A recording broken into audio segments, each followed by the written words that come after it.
हम लोग के ऊपर एक हमारे राज साहब हमेशा बोलते हैं कि जो भालू है, भालू के ऊपर एक केस बढ़ने से कुछ फर्क नहीं पड़ता है। हम लोग के ऊपर और भी गुना दाखिल हो जाए उससे हमें चिंता नहीं है, क्योंकि ये लोगों के लिए और जो युवा पीढ़ी है उनको खेलने के लिए हम लोग ने आंदोलन किया है। यह कोई खेल का मैदान नहीं है, यह है मीरा भाईंदर महानगर पालिका का मुख्यालय, जिसमें 2 नवंबर गुरुवार को महाराष्ट्र नवनिर्माण सेना के पदाधिकारियों ने प्रशासन का निषेध करते हुए मनपा मुख्यालय में क्रिकेट और वॉलीबॉल खेला। महाराष्ट्र नवनिर्माण सेना के पदाधिकारियों की मांग है कि मीरा भाईंदर शहर में मनपा के कई मैदानों को निजी लोगों ने अपना कब्जा कर लिया और मैदान की खराब हालत कर दी और स्थानीय लोगों को खेलने को नहीं मिल रहा है, जिसके कारण उन्होंने इस तरह का आंदोलन किया। इस आंदोलन के संदर्भ में आज हमने महाराष्ट्र नवनिर्माण सेना के पदाधिकारियों से बातचीत की। आइए जानते हैं उनकी किस तरह की मांग थी। आज हम लोग मनपा आयुक्त के दालन के बाहर हम लोग क्रिकेट खेल रहे हैं। इसकी वजह यह है कि पिछले 5 से 6 महीने से अपना नेताजी सुभाष चंद्र बोस मैदान जो है ये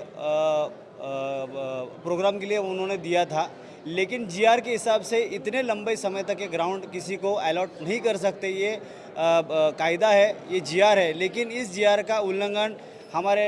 दिलीप ढोले बाबा के कार्यकाल में तो हुआ ही है। अभी जो काटकर साहब आए इन्हीं के कार्यकाल में अभी ये भी चीज़ें हो रही है। बच्चों को जो क्रिकेट खेलते हैं, फुटबॉल खेलते हैं, वॉलीबॉल खेलते हैं, उनके खेलने के लिए वहाँ पे अभी जगह ही नहीं है और ग्राउंड का सत्यानाश करके रखा है। ग्राउंड ख़राब स्थिति में है और हमें ये इन्फॉर्मेशन मिली है कि वहाँ पे जिन कंपनी ने उसको रेंट पे लिया था उसका रेंट भी बकाया नहीं है। तो हमारी मांग है महाराष्ट्र नवनिर्माण सेना की तरफ से, सचिन जी पोपड़े इन्होंने 3 से 4 महीने से उसका पाठ पुरावा कर रहे, लेकिन अभी तक कमिश्नर साहब से कोई हमको आंसर नहीं मिला है, ना रेंट मिला है, ना उन लोगों पे गुना दाखिल हुआ है। इस चीज़ के लिए हम लोग उनको निवेदन देने आए हैं और इधर क्रिकेट और वॉलीबॉल हम लोग खेल रहे हैं और इसका विरोध प्रदर्शन करें कि हमको खेलने के लिए मैदान नहीं, वो मैदान हमको तुरंत से तुरंत अवेलेबल किया जाए, नहीं तो इससे भी उग्र आंदोलन महाराष्ट्र नवनिर्माण सेना अपनी स्टाइल से करेगी। मीरा भाईंदर में जितने भी आरक्षण पे जो क्रिकेट ग्राउंड या मैदान बने ओपन, उसमें सब जगह पे कोई ना कोई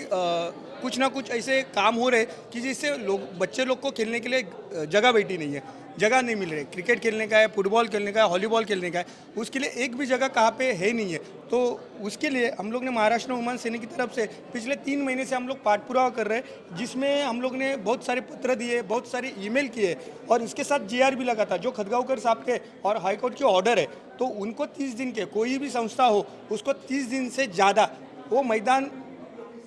भाड़े पे नहीं देना चाहिए, ऐसा जीआर है जो खदगांवकर साहब ने भी दिया था। और वो खदगांवकर साहब ने जीआर देने के बाद हमने उन्हें बोला कि उनको बोला था इम्प्लीमेंट करो, लेकिन इम्प्लीमेंट नहीं हो रहा है। तो हमारी मांग है जो प्रभाग अधिकारी उन्होंने जो मैदान भाड़े पे दिया है उनको पैसा वसूल करने के बाद उन्होंने जिस तरह से 30 दिन से ज़्यादा दिया है उसके लिए उनका निलंबन होना चाहिए और जो उपायुक्त है इनके ऊपर उनको भी निलंबित किया जाए और वो दोनों के पगार से जो भी मीरा भाईंदर के मैदान का जो टैक्स आया है, जो भी रेंट आया है, वो वसूल किया जाए।